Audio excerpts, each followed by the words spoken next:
Oh, God, all this, and I don't have the fucking theme song ready to go.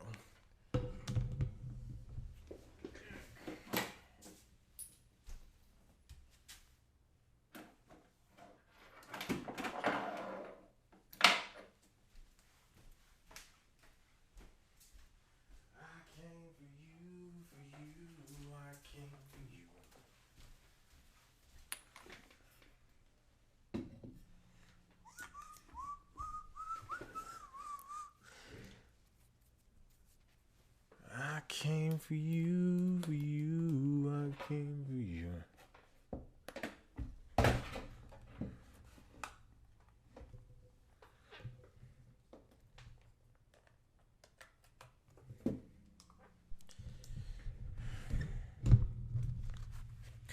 I came for you, I came for you. All right, hold on, let me test this out. All right, theme song in 3, 2, 1.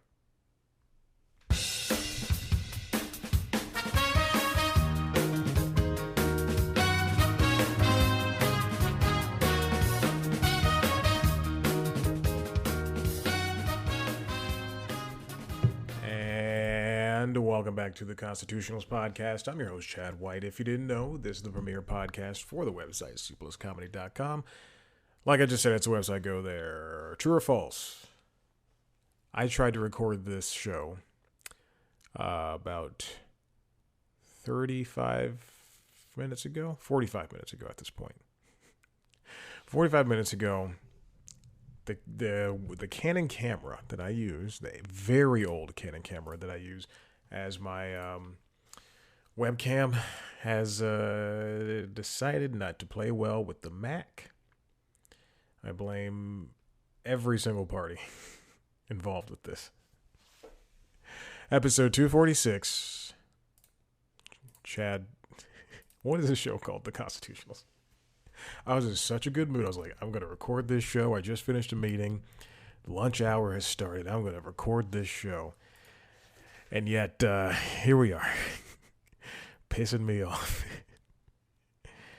All right.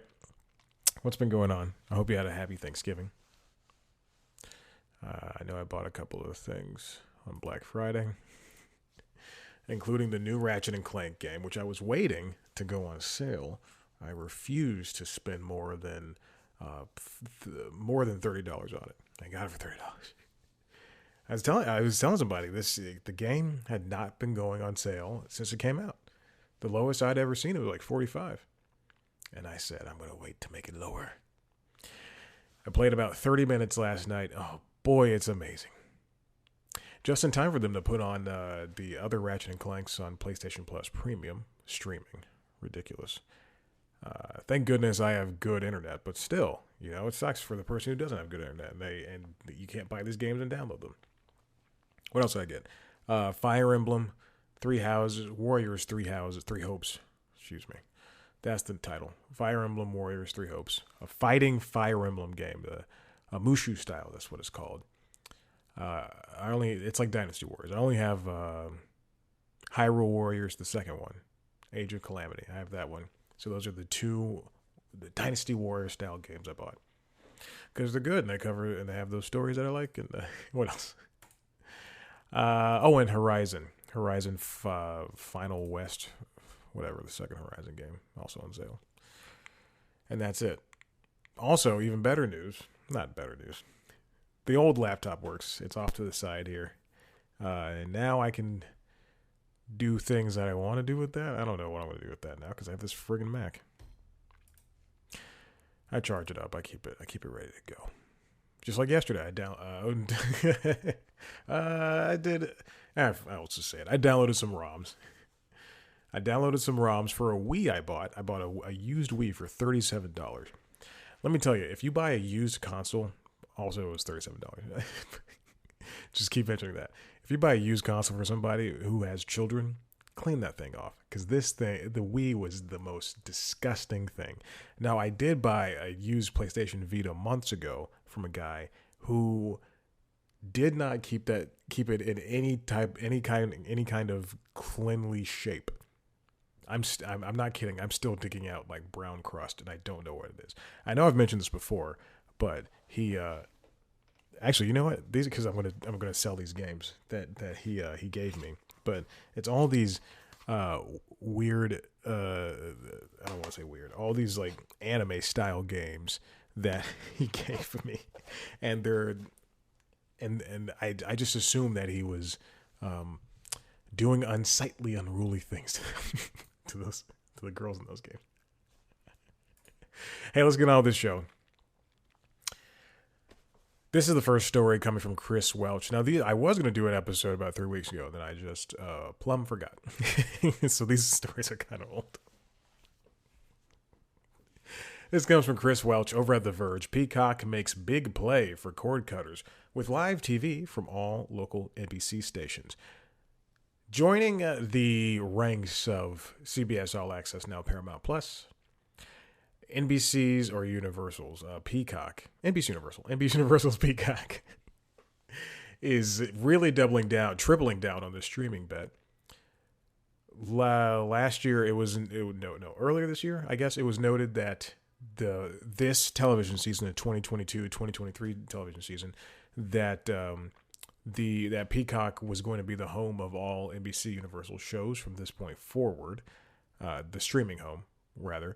And everything was going to move off of Hulu, which they did. Or all new episodes were going to move off of Hulu. They still have like the first 22 seasons of Law & Order SVU, the first couple of seasons of Law & Order Organized Crime, the Carmichael Show, stuff like that is still on Hulu.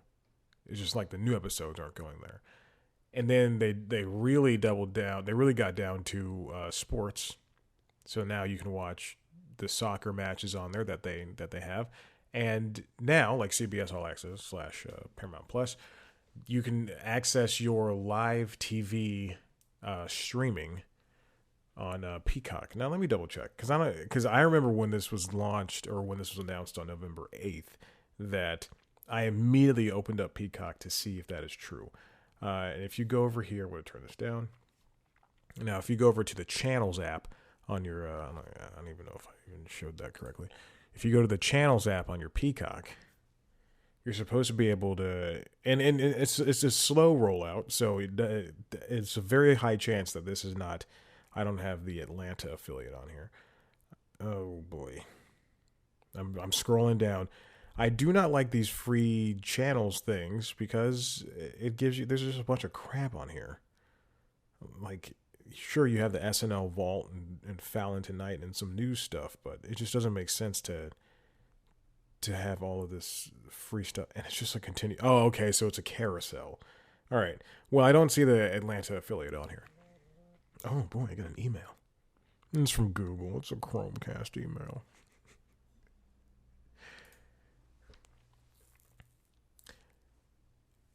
The customers in all the 210 affiliate markets are going to gain 24 access to their local NBC station. Everyone will have live TV by November 30th. It is the 28th.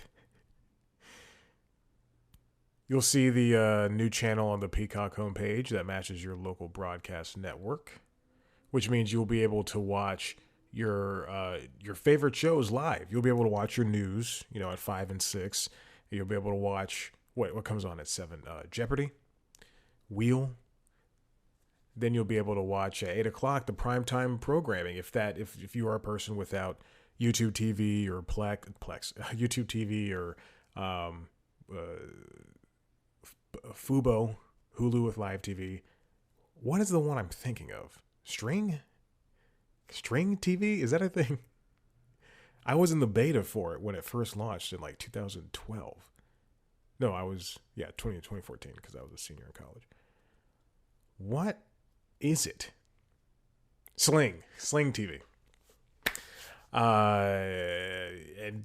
You'll be able to watch all that stuff, but live on Peacock. You have to be a paying subscriber. The lowest tier is $5 or the $10 tier. You can watch Law & Order SVU, Young Rock, Chicago Fire, Dateline NBC, all live. Saturday Night Live? Yes. Tonight Show? Yes. That's it. Today Show? Yes. The rest. By integrating live TV into Peacock, NBC Universal is trying to match and surpass Paramount Plus, which I already said. Paramount claims its live TV stream reaches 99% of the United States, with 206 markets currently listed on its website.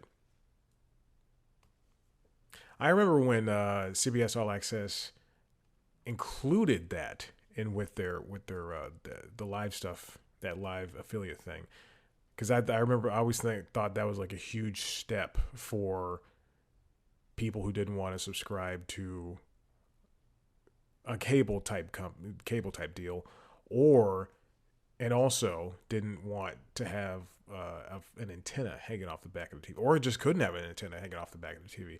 Because I think I have an LG C1, and the antenna just doesn't work with that. Prior to me getting YouTube TV, my antenna just would never turn on with it.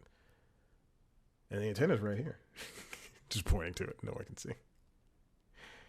It's just another step into a world without cable, and then obviously the argument is, well, everything's bundling up and becoming of that, and what's becoming of that.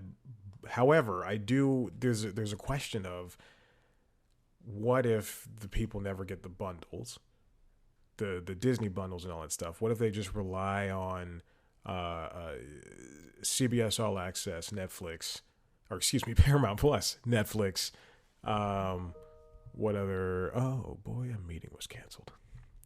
Paramount Plus, Netflix, Peacock, and Hulu. And what if that is what they watch, and they don't want to have an antenna? I mean, there's options for everybody, which I think works for me. I think subscribing to everything will give me a leg up on the competition. But I think that, this is a good option for them. It is a very slow move, and it took them forever to get there, just like it took me 10 minutes to get to this point of ending the first story. Next up, Amazon. This comes from Verge again. David Pierce. Amazon's entire music library is now free for Prime subscribers, which means you get 100 million songs, but there comes at a price.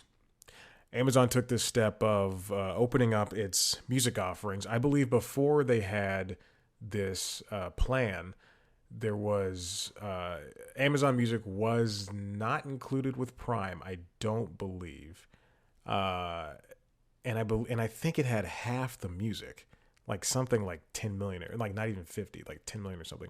I'm sorry, I'm picking at a callus on my hand from the gym. But I believe that's how that worked. But now 100 million, it's free for all Prime members. You can still subscribe, but you're going to get a ton of ads. And you can only shuffle play everything. It's the same thing that Spotify does. It's the opposite of what Apple Music does. And yeah, that's pretty much it. And now you'll need it. In order to listen to songs with high fidelity or spatial audio and all that good stuff, or even just without that shuffle, you have to pay $9 a month to Amazon Music Unlimited. Okay. People are not happy. This comes from Chris Welch over at The Verge. Just a couple of days later, Amazon Music's big Prime expansion comes with big frustrations. Oh, it had 2 million songs, and now it has 100 million. Oh my God. People are mad. They've now got much less control over their listening experience, as he writes. He gets into the first person. People are tweeting, taking away, thanks Amazon Music for taking away the ability to play specific songs and make custom playlists worthless without paying for Amazon Music Unlimited. Here's what you get with Amazon Prime membership needed. You don't have Amazon Music Free. You have Amazon Prime Music, which is the different thing. And Amazon Music Unlimited is the top tier.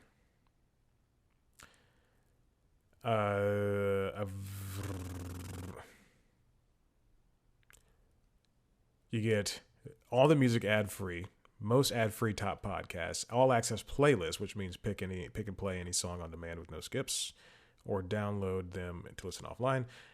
This is if you pay for Amazon Prime. And shuffle play any artist, album, or playlist. Now, if you pay for Amazon Prime Music itself, which you can pay for without the Amazon Prime membership, which I don't know why you would do that, you pick any song and play it. It's what you get now with like Apple Music or whatever. And then you get these Ultra HD and spatial audios, listening offline, unlimited skips. People aren't happy. I think this was if people were prepared and if they were given forewarning, then that would have definitely helped out in the long run. All right. Let's move on to this next story. New York Times, written by Brooks Barnes.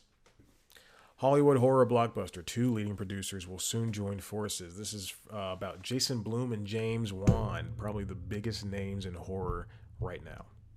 Biggest big names in horror right now. They're talking about merging their companies. They both work with Universal Pictures. You might know Jason Blum as the guy who started Blumhouse Productions, which has a movie out like every other month at this point. Same thing with A24, but he's more horror focused. And then you might know James Wan as he did the Conjuring universe, I believe, and Lights Out, The Nun, and that was under his company Atomic Monster, which is substantially smaller than Blumhouse. So the idea is that Jason Blum's Blumhouse will be kind of like the umbrella, and Atomic Monster will be the ideation of it all. And they'll be given a chance to go out and do the things that they need to do, or like have the ideas that they need to have, without, the company that Wan worked with for 7 years, Warner Brothers, saying yes or no. Blum says James is probably 70 to 80% artist and 30 to 20% business person, and I'm the reverse. Also James Wan also did the Saw franchise. I had no idea. Saw franchise. Good. I knew it was Conjuring, though. I love The Conjuring. Conjuring is great. That entire universe is so fun. Except for, The Nun I fell asleep during. And what was the other one? There was The Nun, and then the other one that was with Linda Cardellini I fell asleep during as well. James Wan's Atomic Monster has about 9 employees, which is way smaller. So this is why they're going to be able to just go out and have these ideas. Warner Brothers said no to Wan's latest movie, Megan, M3GAN. And then Universal really wanted to do Megan, and they did it. He brought it to Blum, and Blum said, he was like, yes, let's do it. Universal said, yes, let's do it. Now they want a Megan sequel. Whoa. And Megan's not even out yet. Horror is really having a type of renaissance. We got Jordan Peele. That's it. That was from me. I love this idea. They're 2 great powerhouses. I never knew that about Blum, that he was more of a business person. But it makes sense, because if you look at the output of Blumhouse, in the next, let's see, I'm going to go to their Wikipedia page. In the next couple of months, let's check out what they have coming. Wikipedia's doing that thing where they ask me for money. 1, 2, 3 movies, and then in pre-production for a movie based on Five Nights at Freddy's. Wow. Another Insidious, Jesus, and another Exorcist. Oh my God. In 2022, it produced 1, Dashcam, Black Phone, Mr. Harrigan's Phone, Halloween Ends, Run, Sweetheart, Run, Soft and Quiet, and Nanny. That's a crap ton of movies.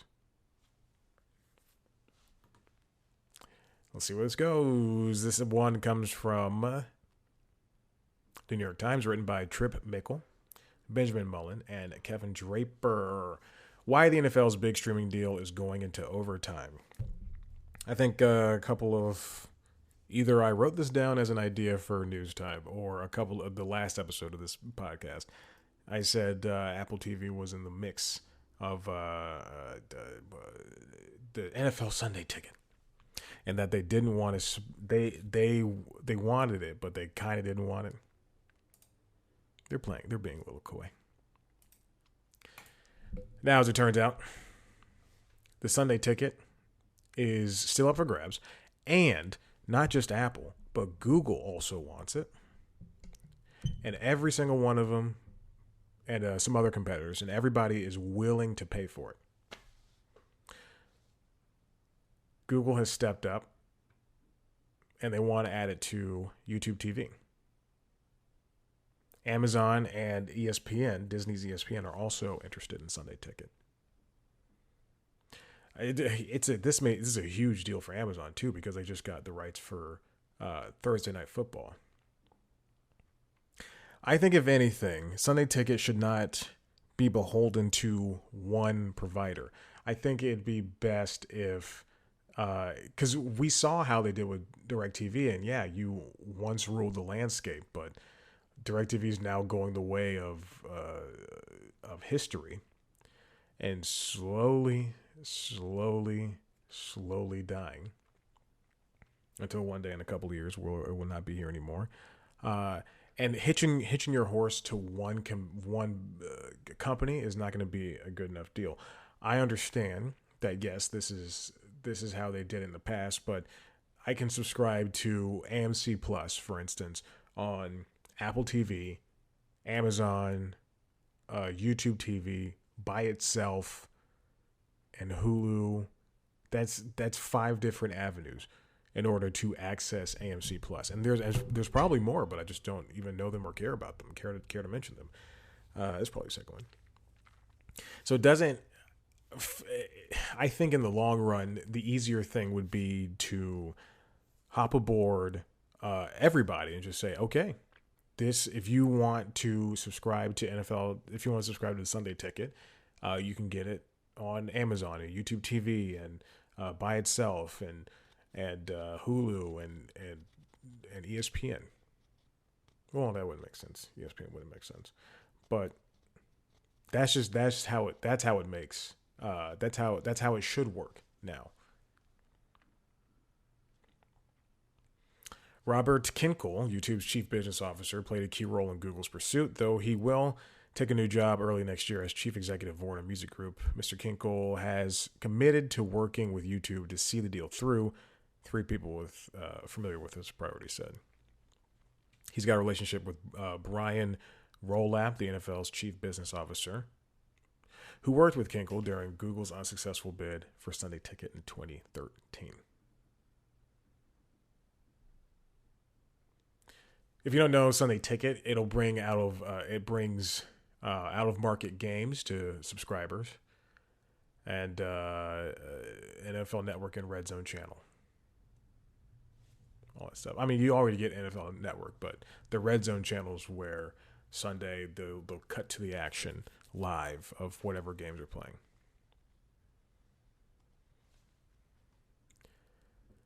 The league is asking for more than $2.5 billion annually, a $1 billion increase from the current 8-year deal, which expires at the end of this season.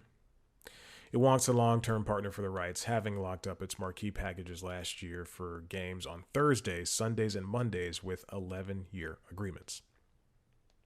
With MLB's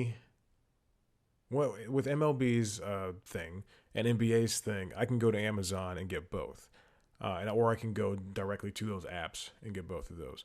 I also don't know. Let me go to youtubetv.com or tv.youtube.com.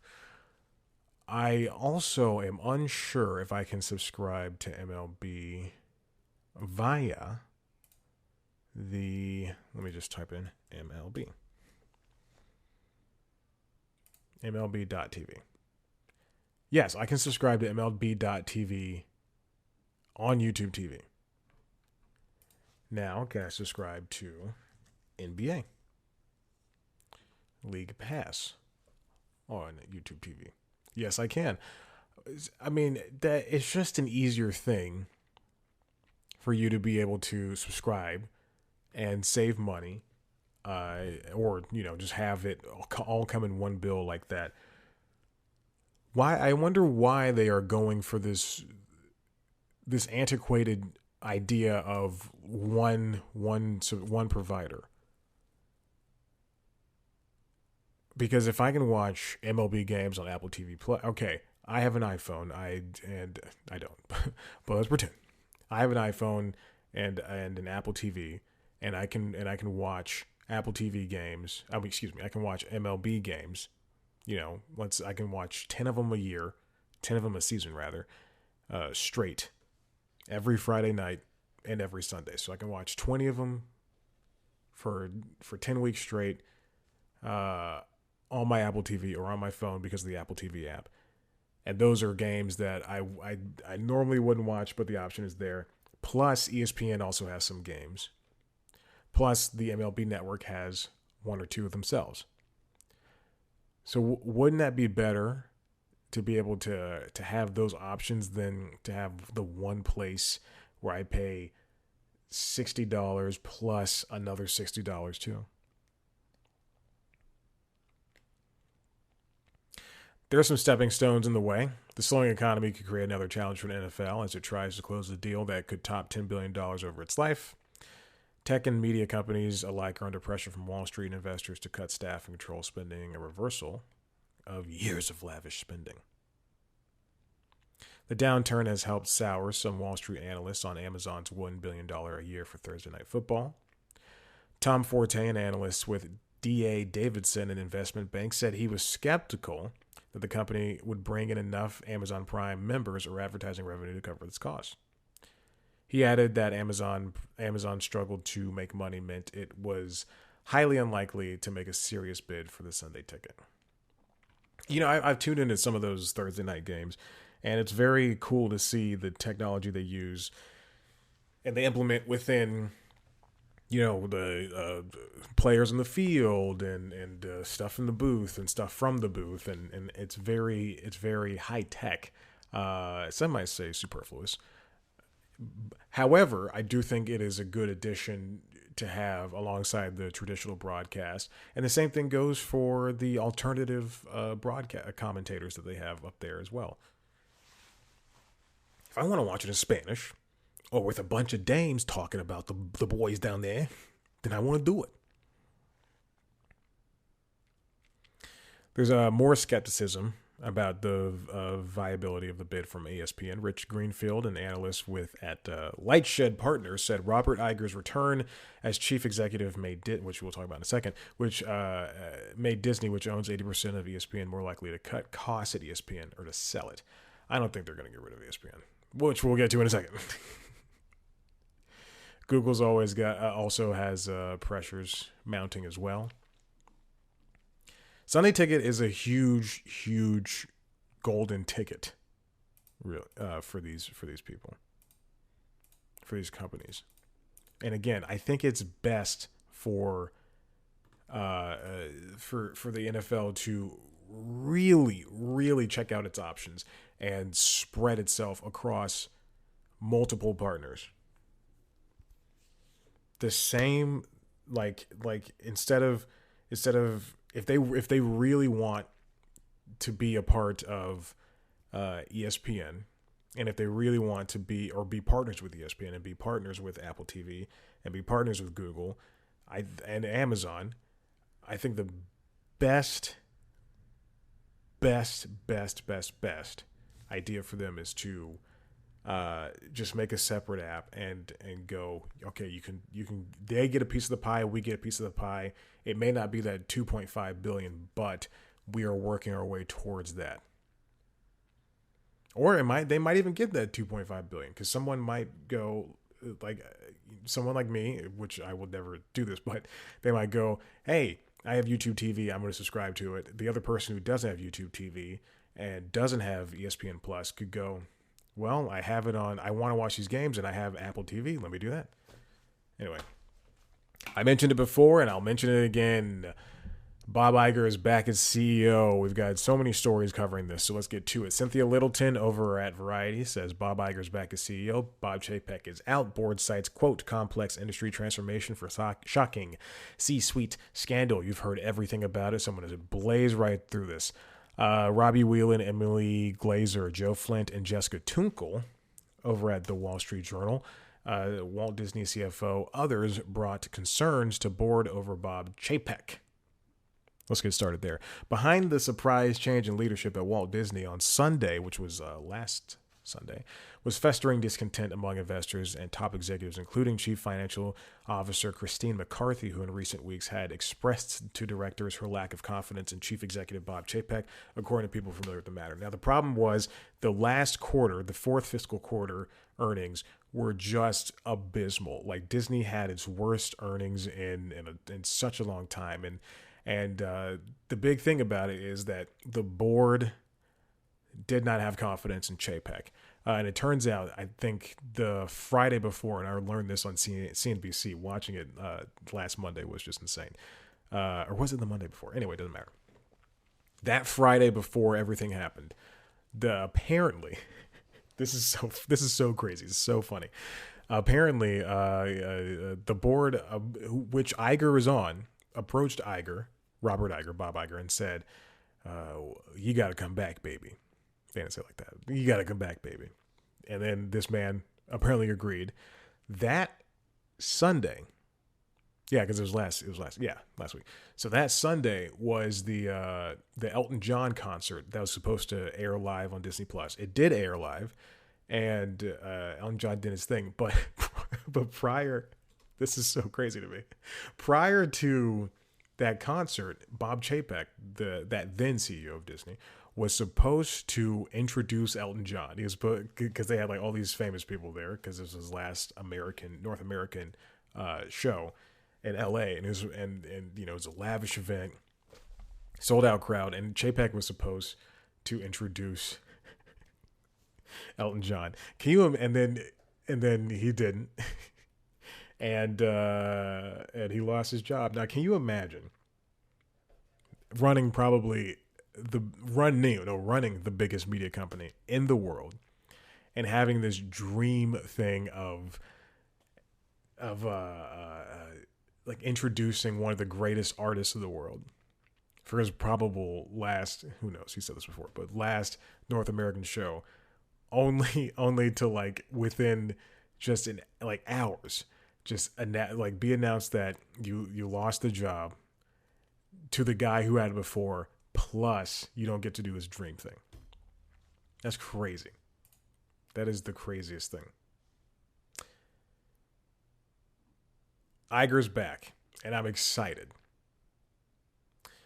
This also comes from Wall Street Journal, written by Eric Schwartzel, Emily Glazer, Robbie Whelan, and Jessica Tunkel. Disney's Robert Iger loomed over Bob Chapek after ceding CEO role, creating tensions.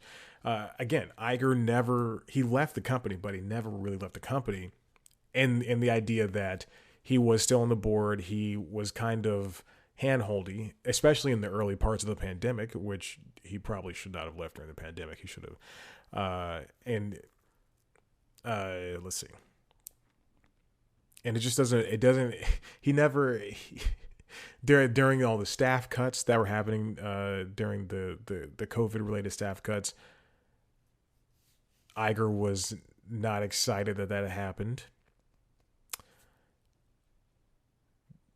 Laid off Disney employees could take advantage of its protections if they were let go under the CARES Act. Chapek wanted to move quickly with layoffs. There were big pressures to cut costs and preserve cash. Iger overruled Chapek on a couple of things. And Chapek kind of was it feeling himself? I don't know. What do people say?